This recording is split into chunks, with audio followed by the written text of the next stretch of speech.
I'm quite pleased with the success of the first installment of this series, and I recommend you watch it if you're unfamiliar with Chris's past or interested in learning more about it. That being said, I will reiterate the most important aspects of his story as we ease into Act 2, making it digestible for newcomers without having necessarily viewed Act 1. The second installment of this series is brought to you in part by NordVPN. Nord is a premium VPN service. A VPN, or virtual private network, allows you to maintain your privacy while browsing public networks. This helps to ensure your data and personal information remain private. While privacy and data protection are absolutely essential, this isn't a concern for your average internet user. However, that isn't the only benefit NordVPN provides. With Nord, you can set your location to anywhere in the world, and in doing so, any network you connect to will recognize you as being located in that area. You may not know this, but virtually every streaming service region locks their platform. For example, Netflix users in the United States have access to shows not available to users in Europe, and vice versa. As an American user, simply set your location to Great Britain and you will get access to dozens of programs otherwise unavailable. For the first installment of this series, I used my Nord account to view and grab clips from the White Boy Rick documentary that helped to paint the picture of Chris Hansen's early career, which is not available on their US servers. Sign up for Nord today and you'll get access to programs including Doctor Who, Modern Family, South Park, and many, many more. Click the link in the description or use promo code TOAD at checkout to start using NordVPN today for as little as $3.49 per month. And if you do decide to choose the 3-year plan, you'll get 1 month for free. And, as always, Nord comes with a risk-free 30-day money-back guarantee. In concluding the first act, we left off with the cancellation of To Catch a Predator following the PR nightmare that arose as a result of the events that took place during the Murphy, Texas sting operation. Namely, the suicide of William Lewis Conrad Jr., the assistant district attorney ensnared in the sting. The cancellation of the iconic series was a blow to Chris Hansen's ego that he had in no way prepared for, and who in his position could have. What man expects his fall from grace and glory to be at the hands of the family of a sick, cowardly monster and the gavel of a judge? Chris's reaction to this staggering blow has been seen time and time again in characters throughout history and literature.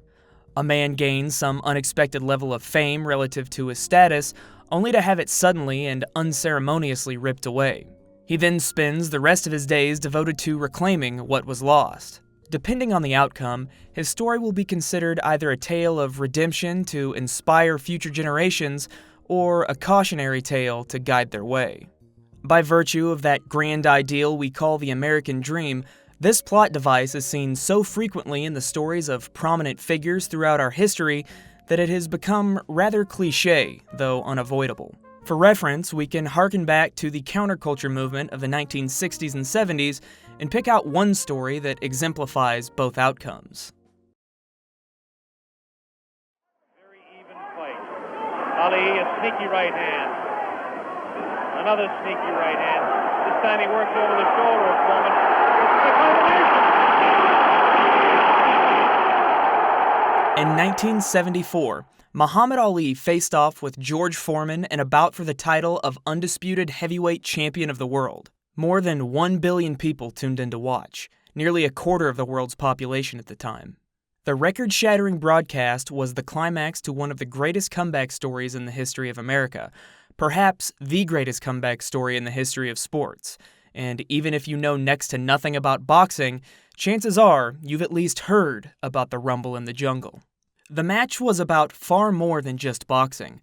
Ali was an outspoken critic of the Vietnam War and a leading figure in the counterculture movement of the 1960s.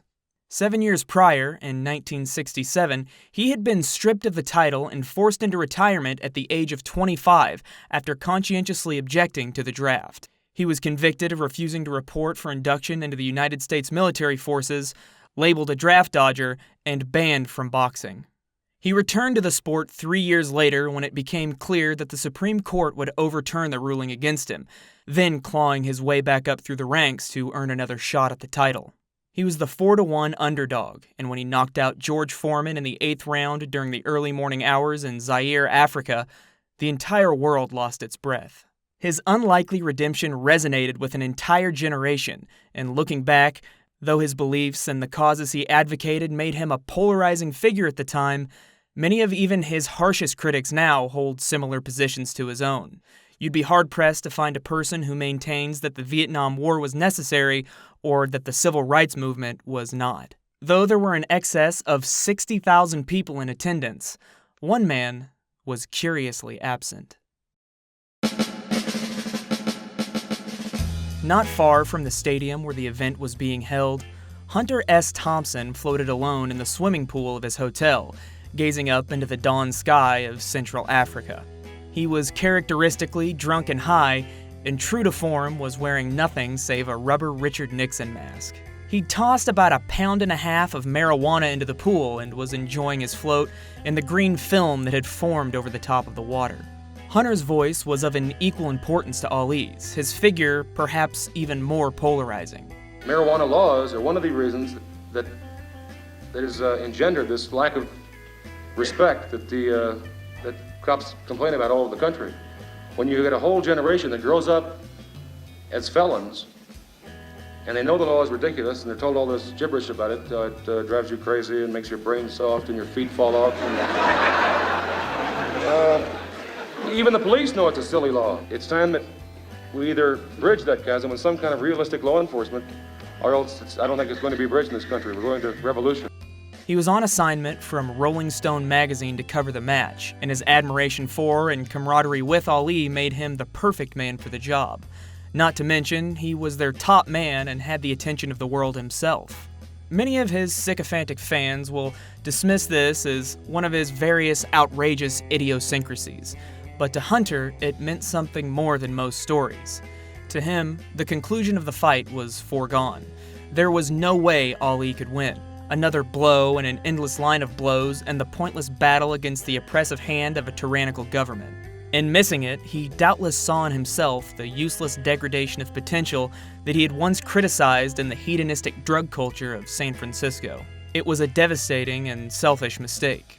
He would never again achieve the critical success of Fear and Loathing in Las Vegas or Fear and Loathing on the Campaign Trail of '72.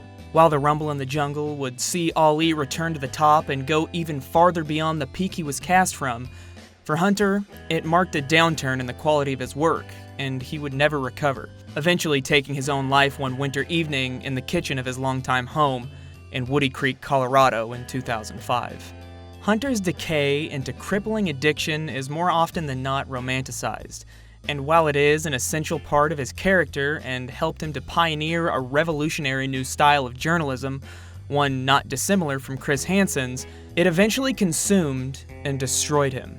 At the same time, my collected works are coming out in the fall, a huge book. So I'm really in the way as a person, and the myth is taken over. And I find myself, in an appendage. I'm not only no longer necessary, I'm in the way. It'd be much better if I died. Then people could take the myth and make films. But I have no choice. I have to solve this problem. So I suppose that my plans are to figure out some new identity. I have to kill off one life and start another one. While Chris's story has not yet reached its end, I feel confident in my assertion that it long ago reached its climax, and, like Hunter's, it will ultimately be considered a cautionary tale.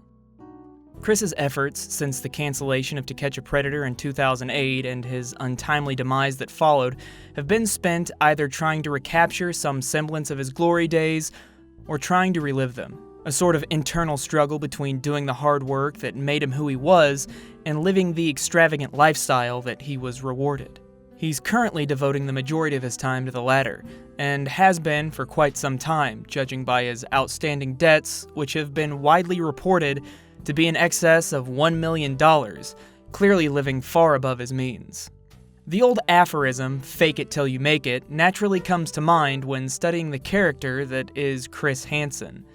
He certainly still tries to convey that he inhabits the sphere of the elite, well-connected upper crust of our society, likely justifying the frivolous spending in his own head by telling himself he needs to look the part to get the job, which, to an extent, is true.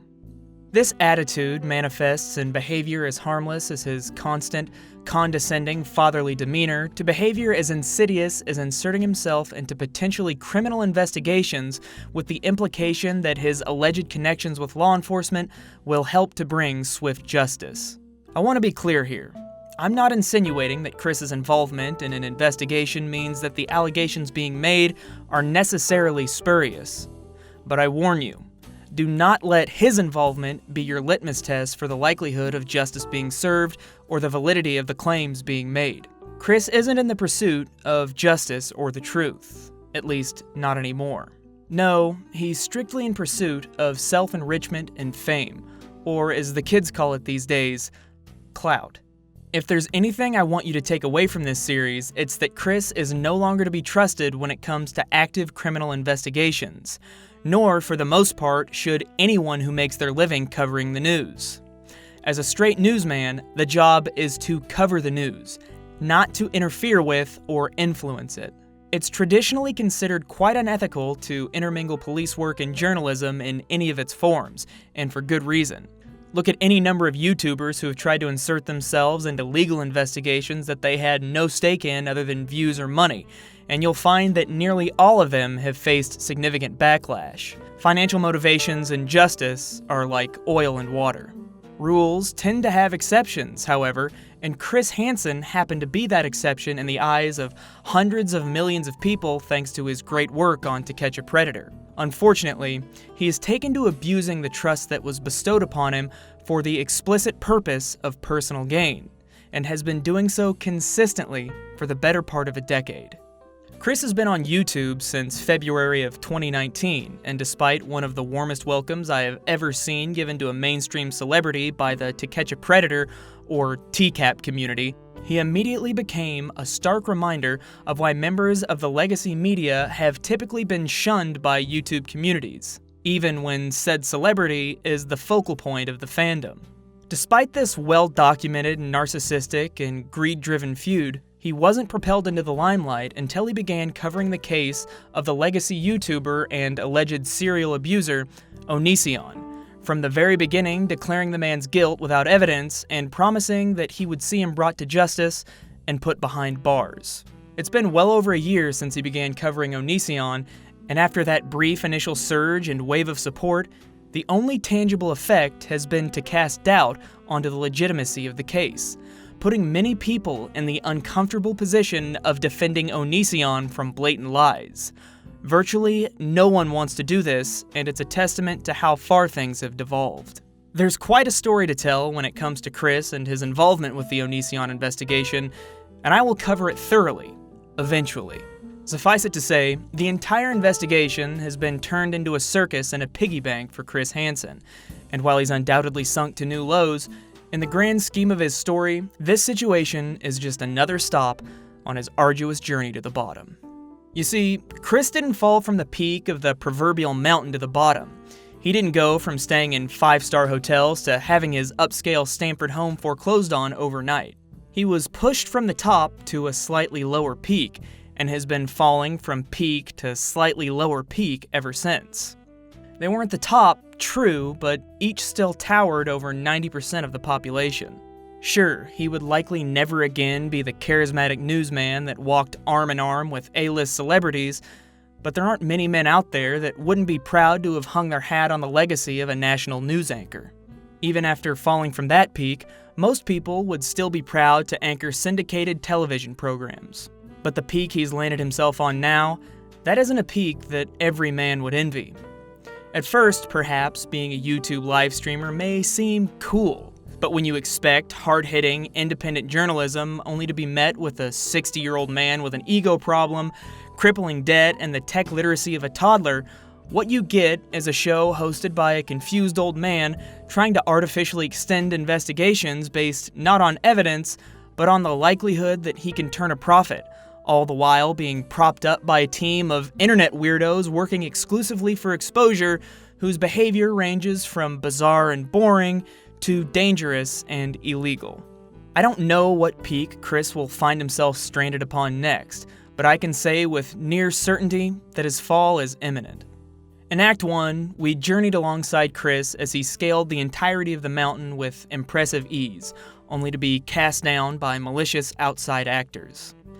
In Act 2, we will begin to follow his slow, self-imposed descent to the bottom. We will watch as, over time, he slowly loses who he was, a journalist turned folk hero, adored and revered by the entire nation, only to be transformed into what he has become, a pariah and a cautionary tale to those who seek to make a sustainable and ethical living in investigative journalism or infotainment. Our eventual destination will be at his side where he stands today on shaky footing. I expect if we look down from the precipice slowly crumbling beneath his feet, the bottom won't be far off. Cheating, scamming, doxing, and more. It's time for Chris Hansen to have a seat in front of the mirror.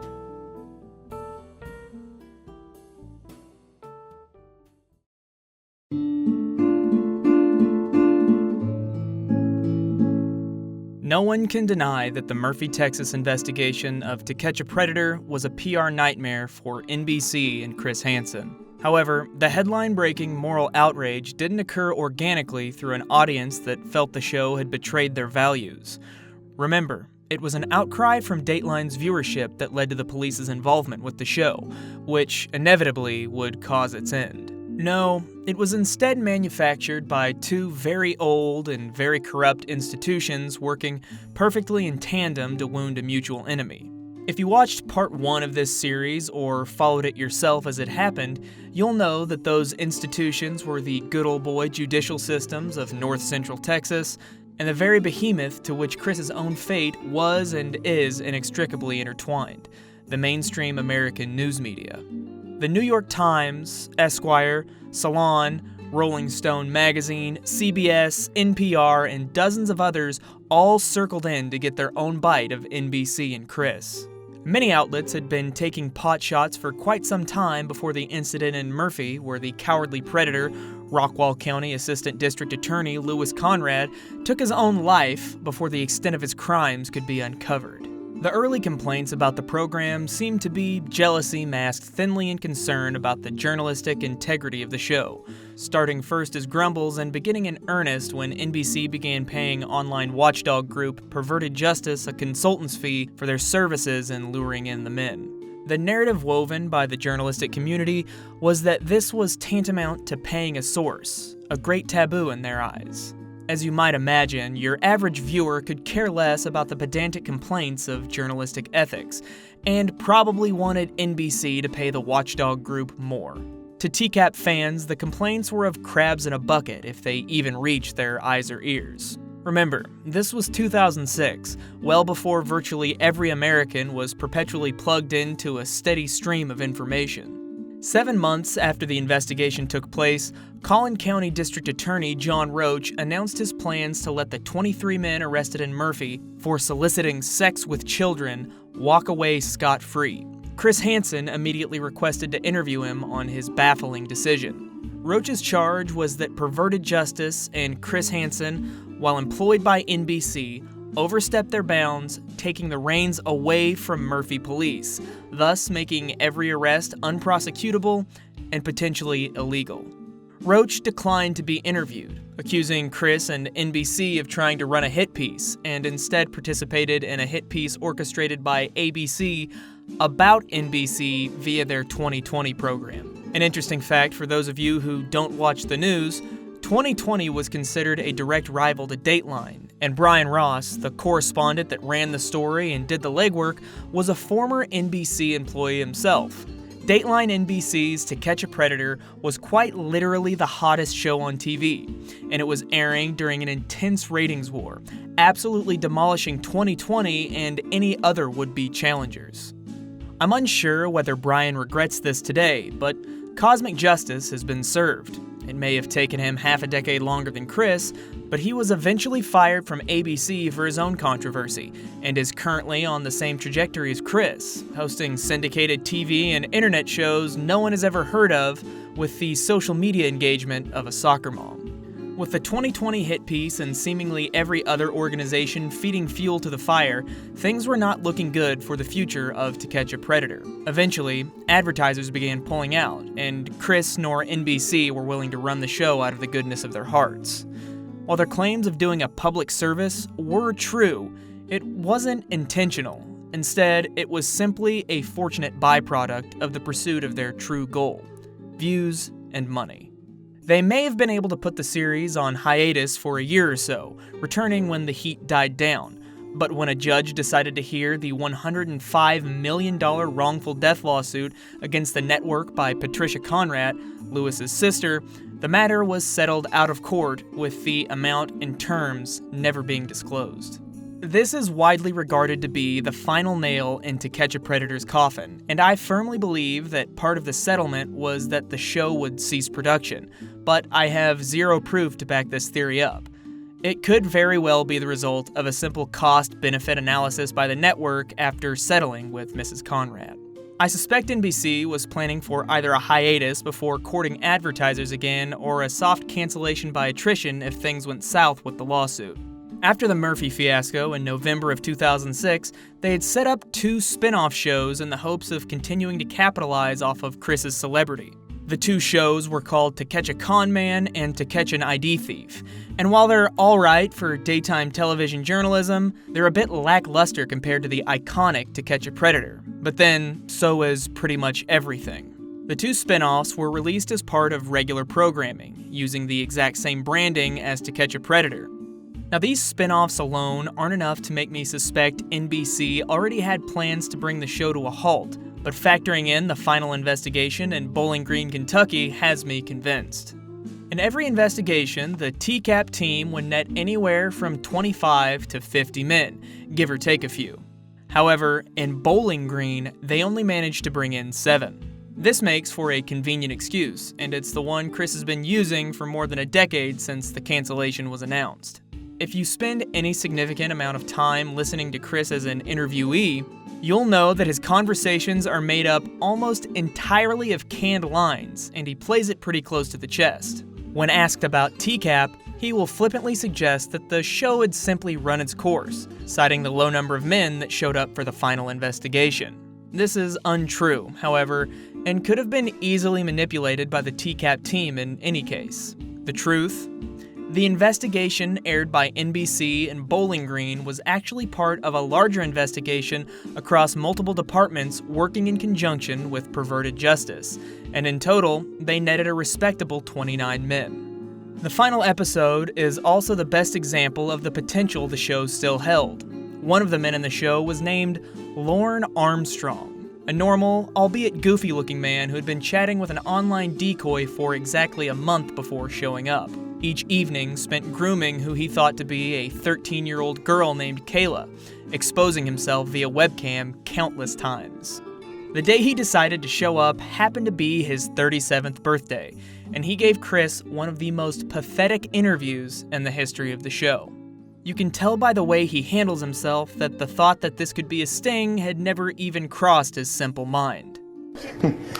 I thought you had blonde hair. Do you like it? I dyed it myself. I think it's pretty. Thank you. It's very pretty. And the way he speaks to the girl he believes to be 13 is disgusting. Not an ounce of apprehension. Almost like he'd done this all before. Did you bring any condoms? Yes, I did. Where are they? Out in the truck. Well, what good are they going to do in the truck if we're in here? Well, yell at me, why don't you? I haven't had a kiss yet. The only mention he makes of police takes place in the chat logs, and then only once, trying to school the decoy on how he would avoid being caught by the cops so their forbidden love could flourish. As with every TCAP interview, the feelings of disgust and anger are remedied by the humiliation and sheer absurdity of what you're seeing. Lorne's interview in particular had all the right ingredients. A chat log so large that it could be mistaken as the manuscript of George R.R. Martin's latest novel. The overconfidence, the blatant grooming, and comfortability Lorne displays while discussing the option of contraceptives face-to-face with someone he believed to be a child.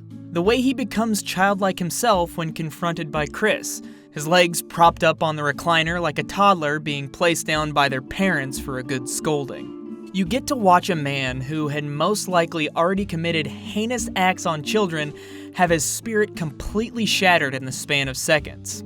And of course, it culminates in Lorne's arrest and subsequent conviction. Lorne's exclamation at the revelation that the end of his life as he knows it will be publicly broadcast to the entire nation has become something of a legend. I'm Chris Hansen with Dateline NBC, and we're doing a story on "Oh God" comes out as "Oh God" due to his southern drawl and slight speech impediment, and would eventually become the inspiration for the name of a community dedicated specifically to Lorne, called the Church of CAWD. Lorne's enormous chat logs would become known as the Holy Lornography, and the people who covered and discussed Lorne would become known as the Holy Lornographers. The exploits of this community range from laughing at Lorne to IRL hardcore trolling. If you like internet lore videos, I would encourage you to click the pop-up in the upper right-hand corner of the screen and check out my buddy Dank Net's video covering the history of the Church of CAWD. It's one hell of a wild ride. He's also done some great videos on Chris that actually got me interested in the story in the first place, and I would recommend you check those out as well. If an entire community popping up around one subject of the show isn't proof enough of the potential that it still held, that the well was never going to dry up, look no further than Perverted Justice, who continued busting predators with great success in sting operations for more than a decade after the show ended. Or even YouTube today, where numerous channels have popped up documenting their own homebrewed sting operations. No, To Catch a Predator didn't fade out peacefully as Chris would like you to think. The reality of the situation is that Chris didn't stumble from the top of the mountain. He was shoved with great force, and ever since that day, he's had a chip on his shoulder, wanting nothing more than to reclaim his past glories. In this situation, it's not hard to sympathize with him, and people often still do because that's all they really know of his story. Sadly, nearly every blow to his career and reputation after this point will be entirely self-inflicted, to the point where he's become unrecognizable to his fans, his colleagues, and his friends. After all, if his enemies played dirty, then why shouldn't he?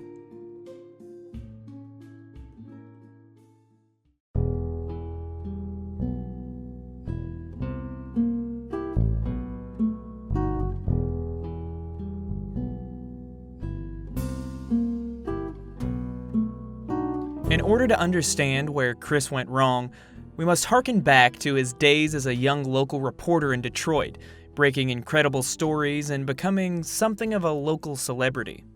He never expected to make the move to the national level, but with his hard work, dedication, and natural talents, it was inevitable that he would catch the eye of the big networks, and since he had worked almost exclusively for NBC affiliates, it's no surprise that the Peacock network would become his eventual home. Initially, the competitiveness of the news scene helped to hone Chris's skills as a journalist, but after he reached the peak of his career with TCAP, the quality of his work began to noticeably stagnate before inevitably deteriorating beyond recognition. You can see this in the path his career took once he joined the network. First, he was given pretty much free rein to see where he fit best, covering an eclectic range of topics. Then he became the airline security guy, which naturally turned into the terrorism guy, which in a morbid way made the great tragedies of the late 90s and early 2000s beneficial for him, as he himself will admit. I have this saying, it's like the reporter's prayer, God don't let it happen, but if it does, let me be one of the first guys there. Terrorism turned into undercover international crime exposés with a focus on child exploitation, which saw him flourish, eventually landing him in the position of the have-a-seat guy.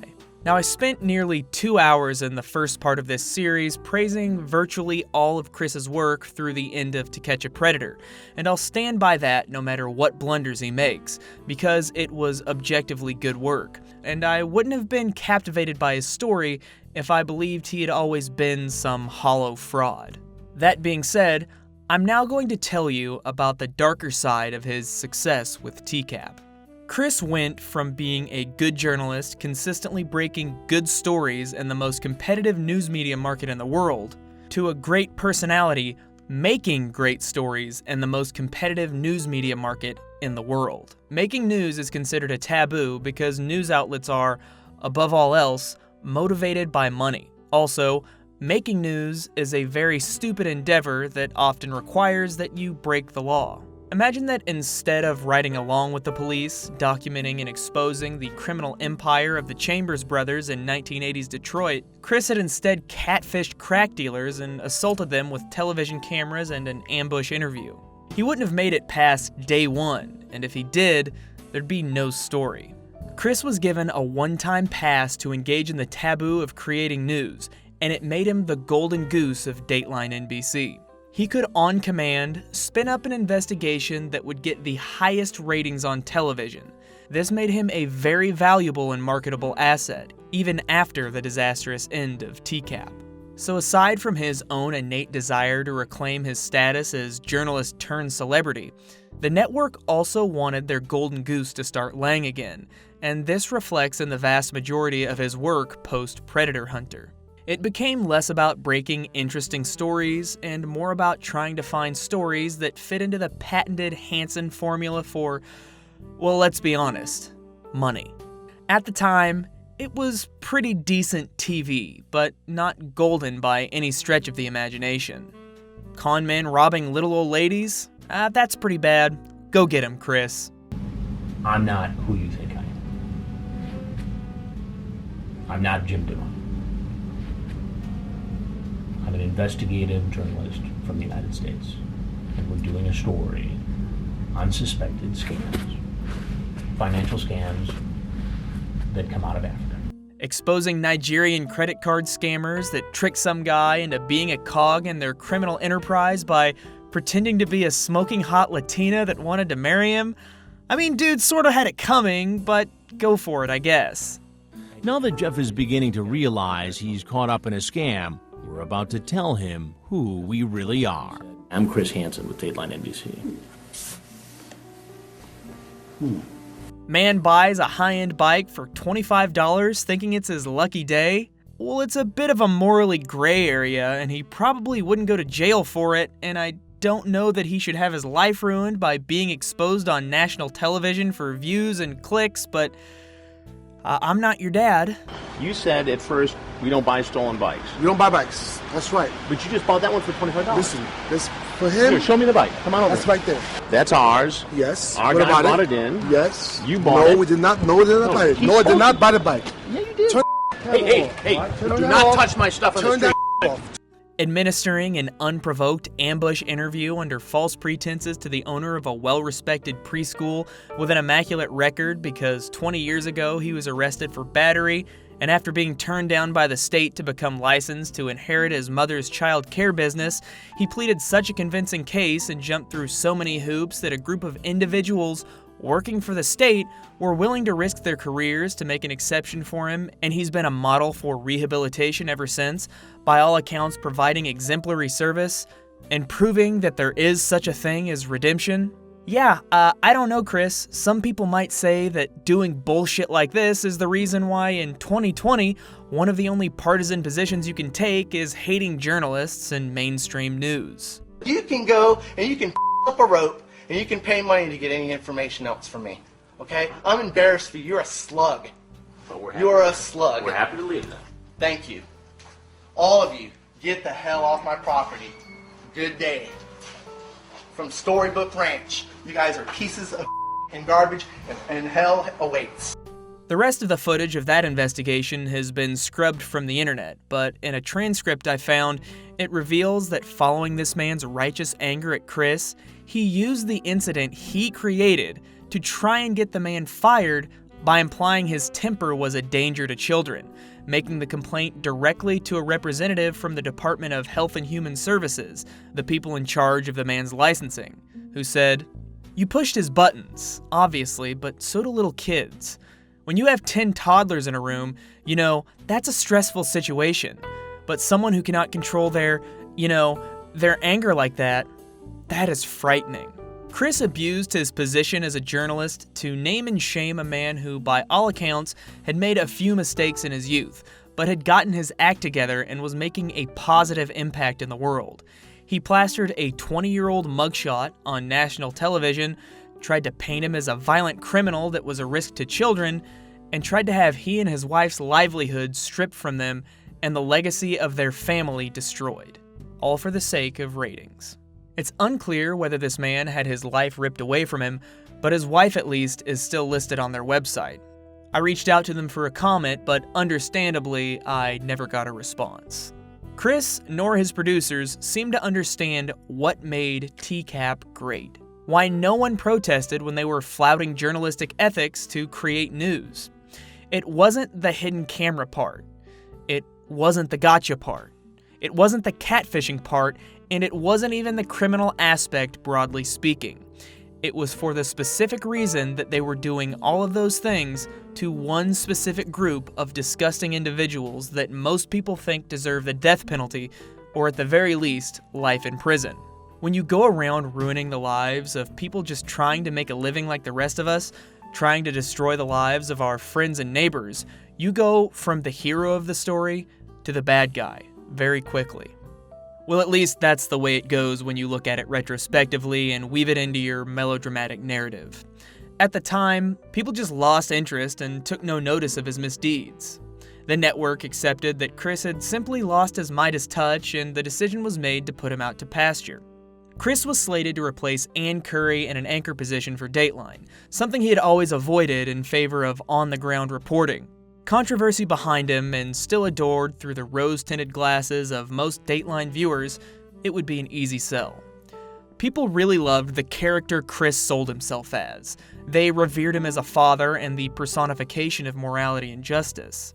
His reputation as a pop culture icon in conjunction with his picturesque family life made him the perfect candidate to serve as the face of the network, and the steady hours would be a welcome reprieve for a family that had to cherish rare moments together.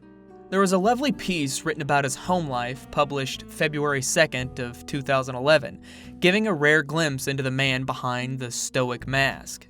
From the combined narratives of Chris, Mary Jo, and their friends and neighbors, the picture emerges of a man humbled by his fame rather than consumed by it.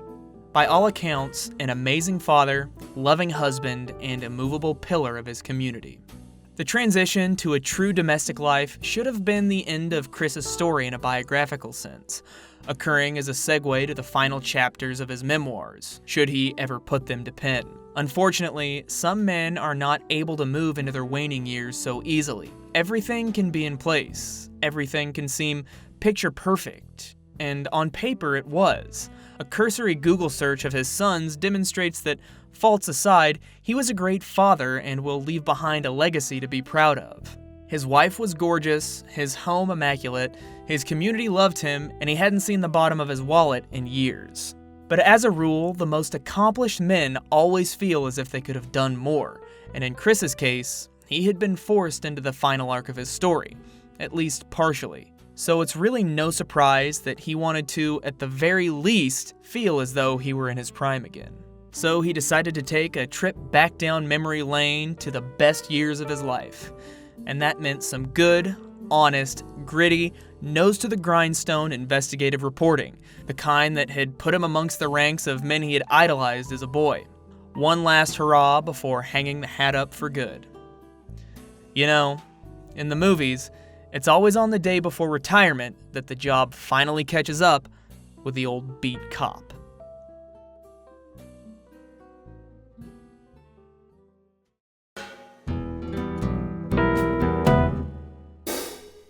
Jimmy Trindade was a dead man.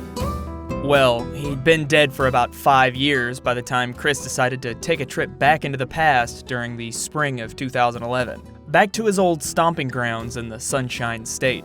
Was it the urge to crack an unsolved case that drew Chris back to the scene where he'd spent his mid-20s? Perhaps. I'm sure there are parallels between this case and the disappearance of Jimmy Hoffa, which inspired Chris to take up the trade as a young boy in suburban Detroit all those years ago. But honestly, I think it had more to do with the location, West Palm Beach on the eastern coast of southern Florida, and the fact that the crime involved one of Chris's great passions, boats. Specifically, a 38-foot Danse powerboat that was used in the film Miami Vice and cost more than my home. Chris's report was pretty run-of-the-mill. Nothing groundbreaking or awe-inspiring, and to my knowledge, it had zero impact on the case. But he was doing a report that he no doubt enjoyed, with the added bonus of getting behind the wheel of a slick boat and soaking up the nightlife in West Palm Beach. After the hundreds of millions of dollars he'd made NBC over the years, I'm sure the company had no problem footing the bill for a bit of a self-indulgent last hurrah. A younger man may have been given the stipulation, have a good time, but don't make the company look bad. But given his age, enviable home life, and tenure, I doubt such a conversation occurred. Perhaps if the point had been brought to the front of Chris's mind, he would have thought twice before taking a young blonde colleague back to his hotel room after a VIP party one warm March evening. But considering the pair ended up in a steamy affair for the next 4 months during his investigation, I suspect nothing short of an elephant tranquilizer could have stopped him that night. That woman was named Kristen Cadell. She worked for WPTV Channel 5, the NBC affiliate station Chris was working with on the Trindade story. She introduced herself to Chris at an exclusive party at the Blue Martini Lounge. Within moments, sparks were flying, and by the end of the night, the relationship was consummated. But how do we know all this deeply personal information? 2 words: tabloid journalism. Muckrakers, you might call them. Journalists who flout every rule in the book in order to get the story, including paying their sources, setting up sting operations, and creating news. It's the most entertaining form of journalism, but is also regarded as unreliable and lowbrow. Chris himself wanted to walk the tightrope between mainstream news and tabloid journalism, and when he was putting away child predators, he was successful. But after he began to make it the very core of his journalistic approach in nearly every investigation, it was only a matter of time before he was hoisted by his own petard. As you can imagine, the headlines reflected the irony. The story was broke by the National Enquirer on June 29th of 2011, just 5 days after the Trindade investigation aired on Dateline. The Enquirer had received an anonymous tip about the ongoing affair between Chris and Kristen, and proceeded to set up a hidden camera sting operation in order to catch them in the act. There wasn't much invested in the sting, as their headquarters are located a mere 30 minutes away from Palm Beach. It's hard to know whether the timing was intentional, but the operation took place on the evening that the Trindade investigation premiered on Dateline. A hidden camera crew followed the pair on a romantic evening, first having dinner at the extravagant Ritz-Carlton Hotel to celebrate the successful show before retiring back to Kristen's apartment, making a pit stop at the liquor store to stock up for the evening. The following morning, they emerged both wearing different clothes, Kristen's hair looking particularly unkempt. Naturally, a tidal wave of negative press ensued. Article after article after article came out, each reveling in the irony, partaking in that age-old joy of watching someone's life being destroyed in the public eye. The language used in these articles reveals quite a bit about both Hansen and his critics. There was no mention of any of his work after TCAP, and to me, that's where the true problems with Chris's work began to take shape. Instead, the story was sold as Chris being caught in his own game by dating a woman 20 years his junior, and while cheating is not a good thing from a moral standpoint, a 51-year-old dating a 30-year-old is not even on the same plane of existence as the crimes committed by men caught as a result of the TCAP stings. The overzealousness of the tabloids combined with Chris's utter irrelevance actually provided him with a natural defense. Fans came out in droves to show their support and point out the fact that what Chris had allegedly done was not in any way, shape, or form comparable to the creeps he put away. It's only in hindsight that we see the true irony. Chris spinning every single investigation as a gotcha and treating every single crime or moral failing as if it were the equivalent of sexual predation and similarly warranted shaming and life ruination by being exposed on national television, only to have a mirror held up to his face when he strayed from the path himself. During the aftermath of the expose, NBC would put out a statement saying they refused to comment on stories ran by the National Enquirer. Chris himself went radio silent, as did Kristen. An anonymous source with NBC revealed that Chris was on thin ice after the incident, and his promotion to anchor was summarily put on an indefinite hiatus. An anonymous source close to Chris's family said that the story was utterly untrue, and if you were to read that article at the beginning of the year, that would be the natural conclusion to come to if you were a member of the Stamford community. By all accounts, Chris and Mary Jo Hansen were still very much in love, and in any case, Chris just wasn't the type. It wouldn't be until nearly a full year after the incident occurred that Chris would give any sort of official response.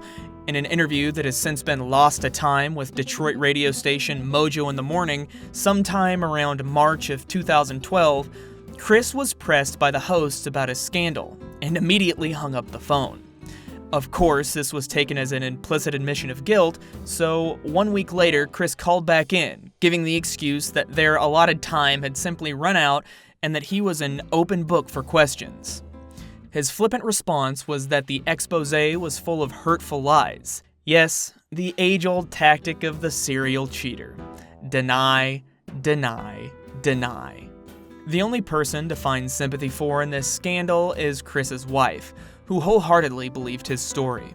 After years of diligent homemaking, child rearing, and just being the support he so desperately needed for his line of work, her reward was to have her face plastered on tabloids and sold on newsstands across the nation alongside her shameful husband and his mistress.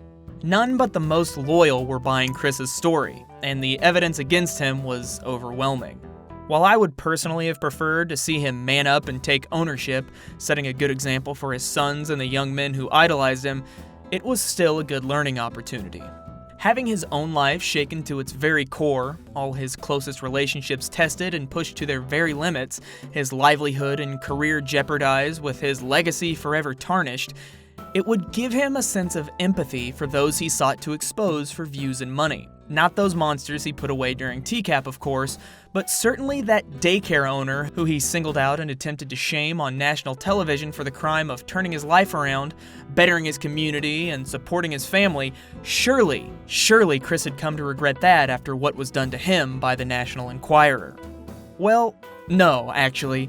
Chris took nothing away from his own life being violated by the press for the sake of views and money, because the incident with the daycare owner didn't occur until a year after he was exposed for cheating on his wife.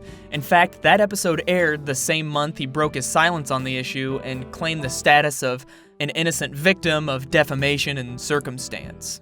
Having the camera turned back around on him did not give Chris a moment of clarity that would have undoubtedly helped him get back to his roots and start producing the kind of investigations that made him great. Quite the opposite, in fact. It seemed to have made him double down on trying to create the next hit show out of exposing the moral failings of others, with no limits on who the morally pure and righteous Chris Hansen might make an example out of next. I'm sure he would have continued creating these questionable investigations on NBC until the public grew to resent him and he was forced to retire in earnest. Obviously, this is just speculation, but I base this on the reaction to the clip of his encounter with the daycare owner that was posted on YouTube shortly after it was aired. The original video can be found in a dead state on YouTube because of a copyright claim, but you can see that it accumulated well over 3 million views. It went viral when it was posted in 2012, quickly amassing well over 1 million views, with the overwhelming consensus being that Chris Hansen had lost the plot, and that trying to destroy the life of a man who had worked hard to right his own wrongs and do some good in the world was reprehensible and pathetic. Over the next year, the quality of Chris's work would decline to its lowest point pre-YouTube. His final attempt to rekindle that long-lost spark was a series called Wild Wild Web, and it's Hansen at his worst. The premise of the show was to trawl internet classified pages like Craigslist for advertisements of illicit sales and services, setting up a meeting that would of course secretly be recorded before revealing that he was in fact Chris Hansen, the guy people only know from that one show that quit airing years ago. The first installment aired in October of 2012, 7 months after the incident with the daycare owner, a far cry from his days in Detroit where he helped to expose the ringleaders of the crack cocaine epidemic ravaging the city through honest, hard-hitting journalism. Chris would instead opt for the quick ratings grab, setting up deals to buy small amounts of opioids from low-level dealers. So the reason I'm asking you all these questions is because I'm Chris Hansen with Dateline NBC, and we're doing a story about people who sell things online. And in this case, you're selling prescription drugs online. Actually, I don't know what I'm selling. Well, what is this right here that you just sold to me? Something you asked for. Okay, so here's the problem. You're illegally selling these drugs, these prescription medicines, And you sold these me are the out. drugs. These are the drugs You sold that me end out. up in the hands of teenage kids really. who get addicted. There's just something very off-putting to me about a millionaire celebrity journalist who was born with a silver spoon in his mouth and has never had to work for anything in his life, abusing his platform to expose low-level drug dealers. And then having the nerve to tell them to think of the children when they're selling a few pain pills to a man in his mid-50s. Now, I know that not everyone wants to accept or believe the fact that the opioid crisis in our nation has nothing to do with low-level drug dealers and everything to do with the influence of unrestricted power of pharmaceutical companies, but I think we can all agree that naming and shaming someone who's dealing pot on national television is not the kind of good work journalists should be doing. Well, here's the thing, Robert. I am that guy from NBC. All you gotta do is say, Rob, listen, I'm interested in marijuana Well, dealers on Craigslist. Here's what we're doing. Selling marijuana in large amounts is a felony in New York, but that doesn't seem to bother Atkins in the slightest. I'm not ashamed of what I do because, I mean, let's face it, there's a lot of hypocrisy involved. You know the politics. Nobody wants to touch it, but everyone smoked it. Gee, thanks, Chris. Making it harder for people to get weed. What would society ever do without you?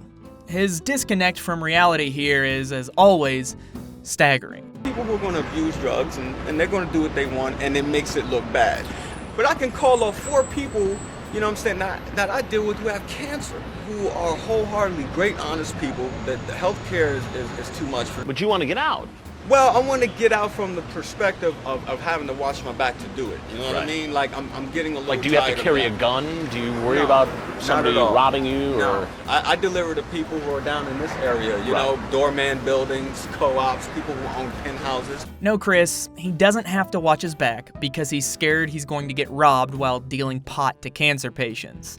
He has to be worried about being arrested and sentenced to prison for the rest of his life. The icing wouldn't be put on this cake until 2020 during a Reddit AMA used to promote Chris's cameo, but the wait was worth it. Cranberry Napalm asks, and do you blaze? Well, the answer is no. But several years ago, I was in Colorado with my son skiing, and it was legal at the time to purchase marijuana, weed, and they got some, and I tried it, and I hadn't tried it in a long time, and I can tell you this, it's not your father's marijuana. It's not what was around at Michigan State back when I was there. The obvious defense here is that when he was doing it in Colorado, it was legal. But what about smoking pot during his heyday at MSU? What if someone had snapped a photo of Chris smoking a doobie in college and used it to get him fired from his job as a journalist when he was just starting out? Would that have been right? Of course not. Just like it wasn't right for the Inquirer to try and ruin his life by exposing his affair, and just like it's not right for Chris to ruin the lives of others over nonviolent drug crimes better left to the police. Another person whose name and face he exposed to the nation was a woman who would provide fake proof of income for people with low wages looking to rent a car or apartment. So, Alana, the reason why I'm asking all these questions is I'm Chris Hansen with Dateline NBC, and we're doing a story about all the different things that are advertised online. Now, this would appear to be illegal, what you're doing here. Okay. I use it just for like novelty purposes, like if they want an apartment or a car, that's it. But it's falsifying documents. I understand that. Fraud? I'm sorry, what? Fraud? That's when Alana sees our cameras and decides she's done talking. Is there anything else you want to say? This new Chris might be as boring as an IRS employee, but the fact remains that this was a job for law enforcement, not a fly-by-night reality television personality pretending to still be a journalist. A few of the segments weren't too bad. Exposing a construction scammer was actually a good way to bring attention to an issue that often leaves victims with little recourse. But it's more of a case of a broken clock being right twice a day than it is good journalism. Clearly wasn't thrilled when I told him we brought Scott and Danielle along. Why don't we have a little discussion with Scott and Danielle? I said get out of my office. Now you're aggravating me, and now you're gonna get yourself in trouble. Do you understand that? The best segment was on a kiosk selling imitation phone accessories. It's not because Chris exposed a scam of any importance. Rather, the reason he found out about the scam was because one of the employees was posting Craigslist ads warning that the parts being sold were inferior knockoffs. The man happened to have been arrested for burglary in his youth, and he essentially lays out why what Chris was doing to people was so unethical and counterproductive. You did time. Yes, absolutely. For burglary. For burglary. Yeah. 10 years. Yeah. What does that say about your character as a whistleblower? It shows that there is reform, I guess. I don't know. It's like when I did what I did, you know, I was in a different place in my life. You know, I just had a new child. I was battling drug addiction. Kind of like my ethics and my morals took a back seat to a lot of bad things in my life. You know, today I am the person that I always wish that I could be. Now, obviously, he isn't making this point on purpose to teach Chris a lesson, and it obviously just goes in one ear and out the other in any case. But it really shows that Chris has no sense of right or wrong and didn't really think too deeply about what he was doing. It was all just an attempt to capture lightning in a bottle and create the next ratings machine. But it doesn't end there. When Chris confronts one of the owners of the kiosk, things almost get physical. And Chris actually tells the guy he's gonna be in big trouble. Just always stuck in that insufferable dad character. I told you, if you don't get that camera out of my face. Let me tell you right now, if you touch him, If you touch me. Listen, you will be in big trouble. So you better I'll be in big trouble. now. You know, then you better move because you want to get touched too. The man delivers a line that packed more punch than any physical blow ever could have. I will break the camera. That would be a huge mistake. That would be a huge mistake. Go find pedophiles or something, or else whatever you do. The funny part to me is that they left that in thinking it was a soundbite in Chris's favor. At the time, sure, it probably got a brief chuckle from NBC viewers, but looking back, it shows that he became so addicted to money and fame that the rest of his work suffered and he fell into irrelevancy. I mean, really, what was he doing here? Why was he exposing low-level criminals when he used to put away the real monsters? But of course, these questions were never asked of himself, considering we're here today. The most irresponsible segment of the program is the finale of episode 1, where Chris confronts an alleged hitman identifying himself as Glenn Glasper. Now, from what I know about actual hitmen, this man's prices and behavior would indicate that he was just a scam artist, but considering that he claimed to have murdered 7 people, maimed countless others, and had sex with at least one man's wife for cash, this probably would have been a job better left to the police. It seems like you're advertising a business on Craigslist that could kill people, cripple people, or set them up. That's legal to do on Craigslist, ain't it? It may be legal to advertise, but what you just told me you were willing to do is illegal. Well, I might say anything. There's no follow-up to say whether they even contacted the authorities, but perhaps that was off limits after the TCAP debacle. I tried to search for any mention of an arrest, but couldn't find one. The guy was most likely using a fake name, so it makes sense, but still. On the off chance he was legitimate, it's beyond unethical to set up this kind of meeting, let alone allowing a potential murderer to disappear into a crowd to get a nice closing shot for your mediocre daytime news show. The next installment of the series would come in May of 2013, and honestly, it seemed more like an outrageous parody in the vein of Reno 911 than it does an actual news segment. Do you have vampire's fangs? No, I don't personally. Some people do. I can only imagine what lows Chris would have sunk to before NBC pulled the plug. But alas, that plug was instead pulled for him by someone from his past. Turns out, what goes around always comes around.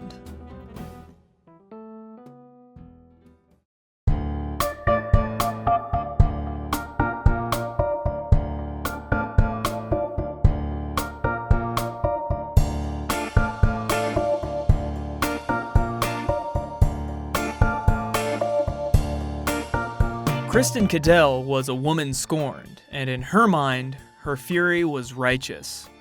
She'd been played by a huckster intent on reliving his glory days, and despite the expensive gifts, proclamations of true love and promises of a bright future together, when their affair was exposed to the world in all of its glory, he left her high and dry, running back into the arms of his loyal and trusting wife in an attempt to salvage what was left of his heavily damaged and long stagnant career.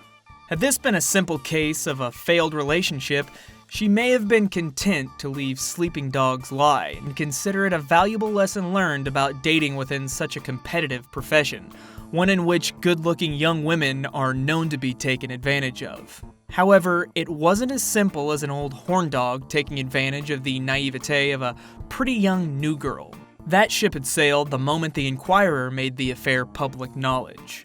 While Chris's career had been cast into a sort of purgatory of mediocrity as NBC waited for him to clean up his act and the scandal to blow over, Kristen's blossoming career had been brought to an abrupt and seemingly permanent halt. She had worked hard to earn her position as an on-air correspondent for West Palm Beach TV, and the road she had taken hadn't been an easy one. Kristen wasn't simply gifted her position. Much like a young Chris Hansen, she had to put in the hard work required to get there, and West Palm Beach wasn't just a stepping stone for her, it was the end goal that she had sacrificed so much to accomplish. Sure, she had aspirations of going above and beyond her current station, but if those goals were never realized, at least she was doing what she loved in a place that was truly her home. Born Kristen Henschel, she was a Florida native through and through, attending West Palm Beach Atlantic University, where she played on the women's soccer team and wrote for the school paper, eventually earning a degree in broadcast journalism. During her time as a student, she was given the opportunity to intern at NBC headquarters in New York City, and much like Chris, she would go on to work for numerous affiliate stations throughout her career. She had actually began her career in earnest at WPTV fresh out of college as a news photographer working behind the scenes as part of the production team. Blessed with the natural looks and voice of an on-air personality, her bright eyes were set on the coveted position of on-air correspondent, and while given time she may have been awarded that opportunity at WPTV, in a field as competitive and nepotistic as local news, she knew that experience was more valuable than blind loyalty, and so she hit the open road. While leaving home is a daunting task for a young person setting out to make a name for themselves, it's also exciting, rewarding, and builds a tremendous amount of character. Over the course of 6 years, Kristen worked tirelessly to establish a foothold in the industry, traveling from the coast of Florida to the coast of California for her first on-air reporting gig. From there, she would systematically work her way homeward, first to Texas, then to Tennessee, and eventually back to where she started at West Palm Beach at WPTV, this time in front of the camera, her friends, family, and community proud to welcome her back home. Her story wasn't quite as simple as the summary of its parts, of course. In Texas, she worked at KCEN-TV Channel 6, an NBC affiliate station serving Central Texas, and there, she fell for a colleague named Mike Cadell. The two were married in 2008, but the marriage soon fell into disarray. I haven't been able to dig up anything on Mike, but there are claims that he had a criminal history that included drug offenses, robbery, and violence. So when Kristen secured her position back in West Palm Beach in March of 2010 while living in Tennessee, she abandoned the failed marriage. It took nearly a full year for her divorce to be finalized, which is an indication of either attempts at reconciliation or one party trying to make the process as difficult and prolonged as possible. Either way, separation of any kind, even if the relationship is beyond saving, is incredibly difficult and doesn't really leave either party in the correct state of mind when re-entering the dating scene. Particularly for women, it makes them more susceptible to the advances of smooth-talking, opportunistic men just looking for a good time while the wife's at home with the kids. And in the very month that her divorce was finalized in March of 2011, Kristen found herself being swept off of her feet one warm evening at the Blue Martini Lounge by one such man. Chris told her exactly what she wanted to hear, and she fell for it, hook, line, and sinker. Here we're left to speculate based on information gleaned from the National Enquirer sources and Kristen herself. But it seems as if Chris teased out the information about her failed marriage during their introductory conversation, and smelling blood in the water, wove a fantasy tale about an unhappy home life on the brink of collapsing, the lie slipping easily off of his tongue. To Kristen, this would be her second chance. And it would be so perfect because it was a second chance for Chris too. Their connection was organic. Their passions were shared. They would be the next power couple to take NBC by storm. To Chris, it'd be a nice last ride before finally settling down and kicking up his feet as an anchor, never really straying far from home.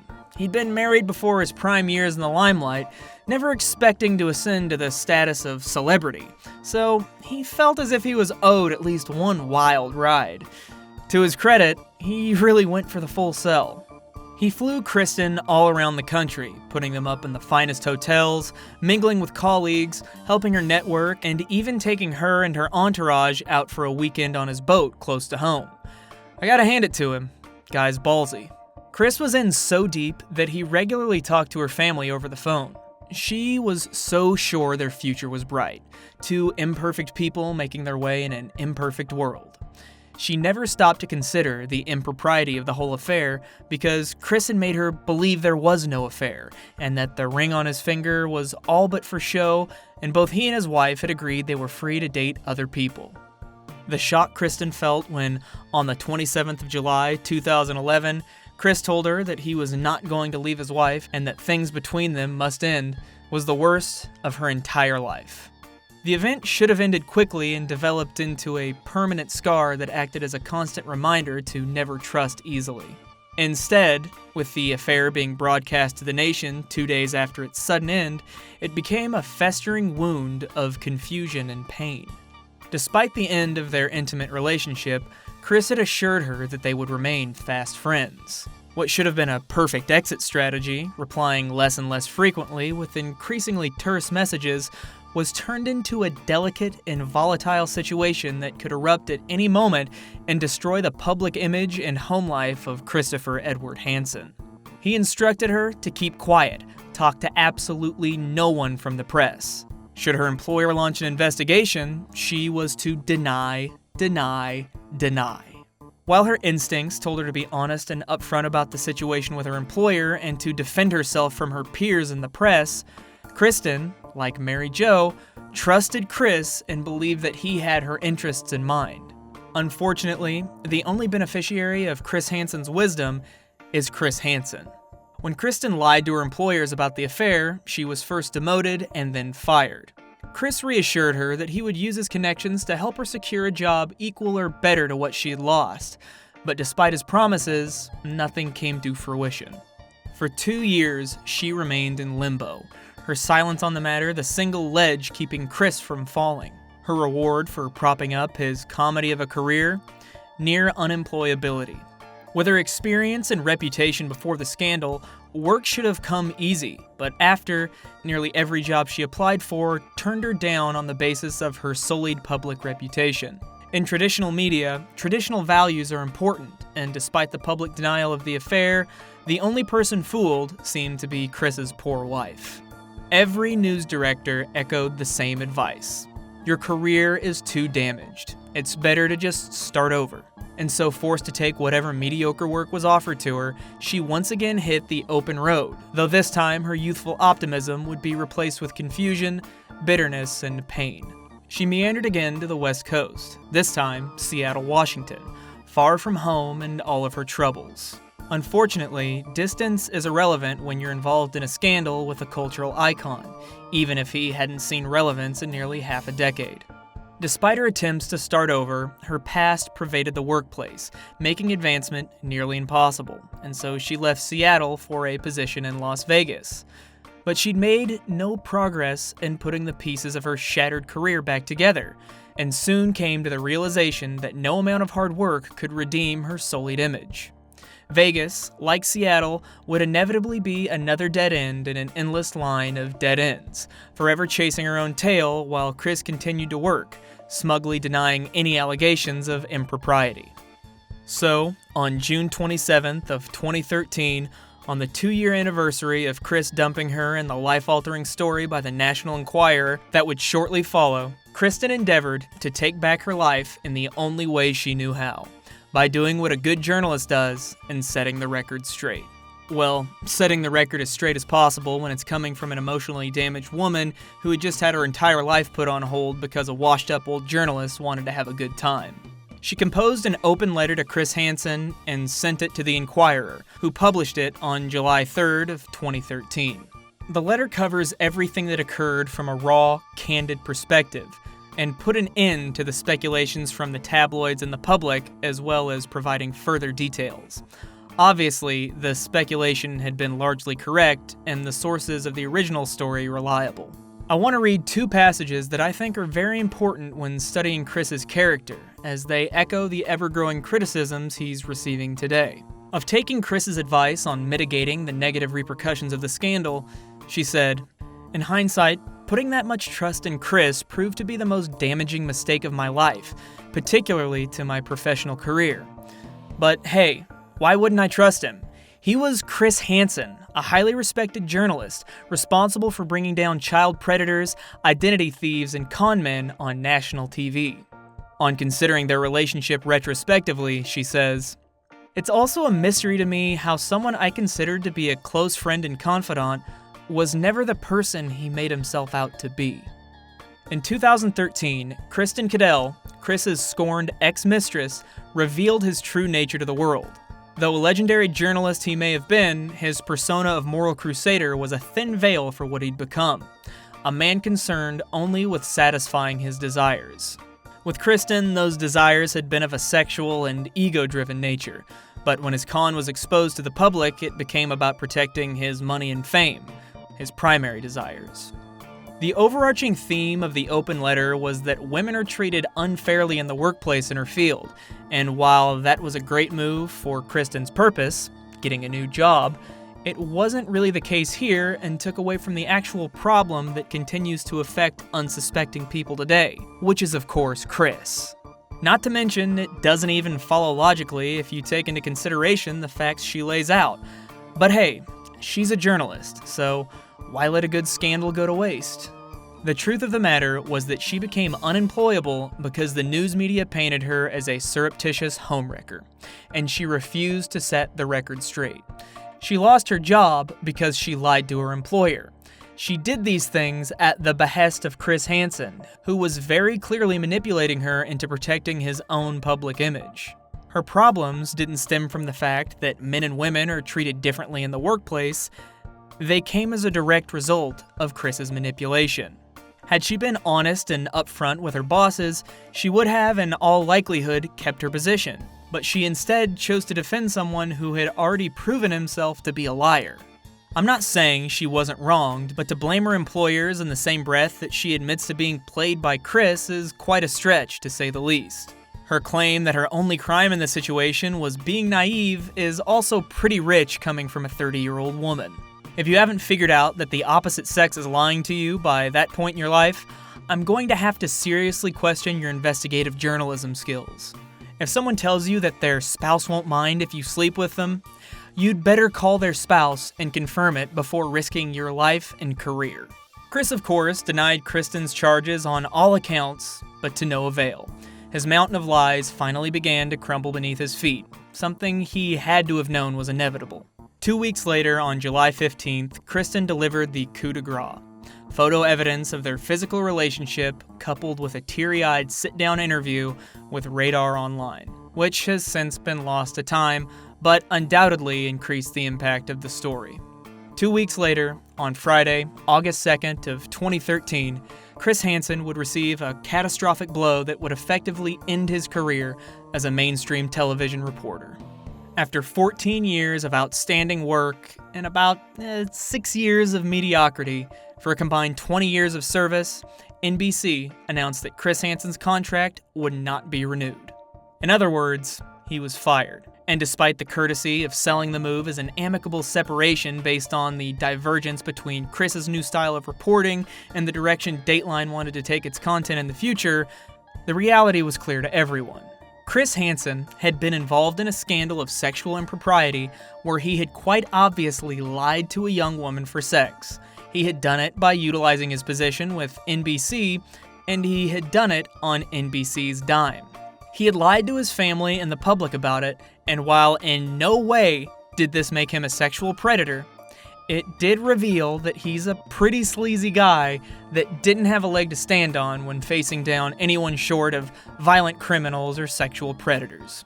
Disappointing, but not surprising in retrospect. Nevertheless, as a result, NBC was levied with charges of discrimination in the workplace based on sex. While this charge was untrue, public perception is more important than reality in the world of mainstream journalism, so Chris had to go. In any case, his career had been dead since the end of To Catch a Predator, and his behavior had made him a liability, so this was also a convenient excuse for a pragmatic move. Kristen was rewarded for sinking Chris's career with a position at ABC affiliate station WFTV Channel 9 in Orlando, Florida. ABC, as you will remember, is a direct rival to NBC and is no fan of Chris Hansen. She began working for the station in January of 2014 and would go on to receive an Emmy nomination that year. She would leave the following year in 2015 and, as far as I can tell, now works in some capacity for Good Morning America. She received a happy ending of sorts, probably more than she deserved. But Chris? Well, if you were an executive at a mainstream news organization, would you want to hire a lecherous old man whose best days were long behind him, that had been fired for cheating on his wife and sinking the career of his mistress in order to save his own skin?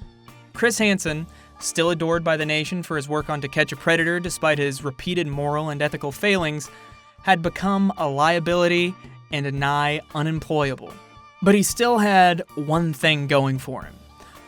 We all really, really hate pedophiles.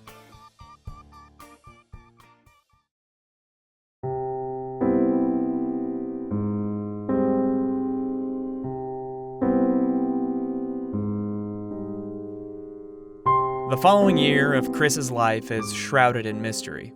From the time Kristen published her open letter in June of 2013 to his reemergence into the public space with a press tour starting in early 2015, he was radio silent. There are a few clues we can use to determine what was actually going on in the fallen star's life during this dark period, but he's always been a closed book, and there will likely never come a time when we get a candid retrospective of his life, let alone an honest one. I won't condemn him for wanting to keep his life private, but I also know that burying the bad things deep down is Chris's go-to coping mechanism. You know, I've been reporting on crime for 34 years, so it's just become, I don't know, I guess I compartmentalize it. You know, a reporter asked me one time, do you ever go to therapy or see a therapist? And my friends who are therapists say, oh yeah, you should do that. I said, everything's all buried nice and tight. I'm fine. I don't need it. And I just have always... I think any therapist would probably tell you that's probably not a good thing. Say, well, you know, you go for a run, you get on the Peloton bike, you go catch a fish, you play some tennis, you do whatever you do to escape it, you know? I can respect a man for wanting to forego the head docs and handle his problems on his own, but when you consistently handle your problems poorly, destroying your career and tearing apart your family, it might be better to accept the fact that you're just not as strong as you think you are. I think Chris would benefit from showing the world that he is a flawed human, that his stoic mask is just that. What I expect is for him to keep his nose upturned and to dismiss any and all criticism outright. So what do we know about this dark year? Well, the only statement from Chris after his firing came via the NBC spokesperson who announced his departure, stating that he would be hosting and executive producing projects that will be announced in the coming months, intimating to curious fans that he already had many projects lined up and that this transition would be smooth. What followed was a year of silent struggle. Immediately following his termination in August of 2013, Chris's extremely active Twitter profile went silent. In April of 2014, he made a vague tweet announcing new projects that were soon to come, but whatever project or projects he was working on never made it past the pilot stages. Hansen was often photographed with his wife Mary Jo prior to his affair, but after, she seemed to disappear from his public life altogether. Things get very muddled from here, and I don't want to pry too much into the personal life of his family, but Chris was dating his current girlfriend, Gabrielle, by March of 2018, and his wife didn't file for divorce until June of that year. When she did, her address was listed on the opposite side of the country, far from the couple's longtime Stamford home. Sources say they'd been living apart for quite some time. She apparently only filed for divorce after being dragged into court alongside Chris over his various outstanding debts exceeding $1.5 million, one of the only downfalls of being a housewife. Those debts included defaulted payments on a 2014 Corvette which was repossessed in 2018, something I can only see a fresh, middle-aged bachelor buying after he tanked his entire career and his wife left him. Until it's proven otherwise, I think it's safe to assume that Chris's marriage effectively ended after the affair was proven in 2013. Equipped with his new waste of money of a sports car, a predisposition to obesity, a rapidly dwindling savings account, and a known love for women and booze, in just under 2 years, Chris managed to let his age catch up to his appearance, and then ran it up about another decade. Suffice it to say, 2014 was a very difficult year for Chris, and that's not even a criticism. It may have been well-deserved and entirely of his own doing, but having your whole life go up in flames in front of the entire world will take its toll on any man. While 2015 would see him rise like a phoenix from the ashes, most people just as eager to cheer on his rise as they were to revel in his fall, he once again sought to build his house upon lies. Little lies, perhaps, but as this story progresses, they will quickly add up. Due to his desire to maintain the lavish lifestyle he could no longer afford, Chris racked up nearly $60,000 in credit card debt in 2014, and in 2015 he was sued by American Express. He didn't even bother to show up to court. The thing is, he shouldn't have been wanting for money, considering we find out in January of 2015 that he has an upcoming groundbreaking new series on Investigation Discovery called Killer Instinct, which was greenlit at least half a year prior to the lawsuit. There were many beautifully written articles published in order to help set the scene for his triumphant return to form with Killer Instinct. However, the beauty of these articles becomes somewhat diminished when you realize they're based almost wholly on lies. In Chris's desperation to rebuild the reputation he'd lost, the one we know now he would never get back, he attempted to ensure that he could still reach that high peak that he had been cast down from so many years ago. In doing so, he actually drug himself down further. In what I believe to be the best article written in order to help set the stage for his return, which is simply titled Chris Hansen Wants a Comeback by Jason Buckman, Chris's lies and obfuscations were not only obviously false, they make him as boring and unsympathetic of a character as possible. The fact that the article is so compelling is a testament to the skill of its author rather than the extraordinary story of Chris Hansen. I understand that hindsight's 20/20, but it seems so obvious to me that he was never going to get another network job with all the baggage he carried. I think he's accepted that now, but it's a little too late. He'd have to do the world's greatest mea culpa, and that's just not in his character, and at 60 years of age, men are too stubborn to change their ways for anything short of holding off the Grim Reaper for another few short, miserable years. But imagine that if instead of lying and obfuscating, he had instead tried to truly become the honest, righteous man he had so long sought to portray himself as. What if he had actually been honest and humanized himself? I think he would have benefited from studying a bit of good literature as opposed to obsessing over crime stories like a wine mom for his entire life. Perhaps then he would understand that no one really wants a perfect hero. When Jason Buckman frankly asked Chris whether his affair had any impact on NBC's decision to part ways with him, he replied that his brand of journalism just didn't align with the new direction of the show, so they simply shook hands and parted ways. He bolstered this claim by suggesting that if they did have a problem with his affair, they could have fired him when it happened in 2011, rather than waiting for his contract to run out 2 years later. This conveniently leaves out the fact that he publicly denied the affair in 2011, and it wasn't proven definitively until 2013 when the photo evidence emerged just 2 weeks before his termination. It also leaves out one very important detail. The brand of journalism NBC no longer found compatible was Chris's tacky, undercover hall monitor gig, opting instead to shift their focus onto interesting, unsolved mysteries. The very genre that inspired, captivated, and defined much of Chris's early career. More importantly, it was the exact same genre that Killer Instinct resided in. Chris was given the opportunity not just to return, but to do so with a vengeance.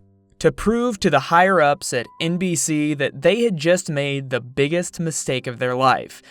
And had he replied in that style, taken on that sort of mindset, I don't think I would be talking about the same man today. Instead of choosing the road less traveled, setting himself apart from his contemporaries and freeing himself from the bonds of the institution that had used him up and spit him out without a second thought, he instead chose to hang his head low and march dutifully down the path of mediocrity and desperation in the hopes that one day they would accept him back among the fold. And still, he didn't care who he had to step on or what rules he had to break to get back to the top. But you can only step on so many toes before the crowd starts to notice.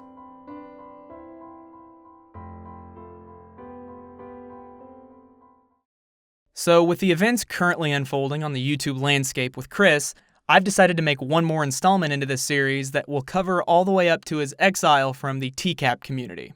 I think the next one will be the most entertaining by far. As I mentioned at the beginning of this video, it was my friend Dank Net's videos on the whole situation that piqued my curiosity in this story in the first place. After that, I'm going to put this series on hold until I feel that this current arc he's in comes to an end. I guess you'd loosely define that arc as the Onision era. If what I've heard through the grapevine is true, then I believe the conclusion of John Swan's 3-part series on him will be the event that sparks the end. I'll leave a link in the description to John and Dank Net and any other videos I think are necessary in understanding where Chris is today and predicting what will happen next, though I think most people have a pretty good idea. Once again, thank you to all my patrons and channel members. I don't have to worry about much these days, thanks in large part to all of your kind support. I'm definitely working on part 3 to this series, which I hope to have out sooner than later, but you know me. I have a few smaller projects that I could manically complete at any time or never finish, so as per usual, hope for something great and expect disappointment. See you all soon, or I guess eventually.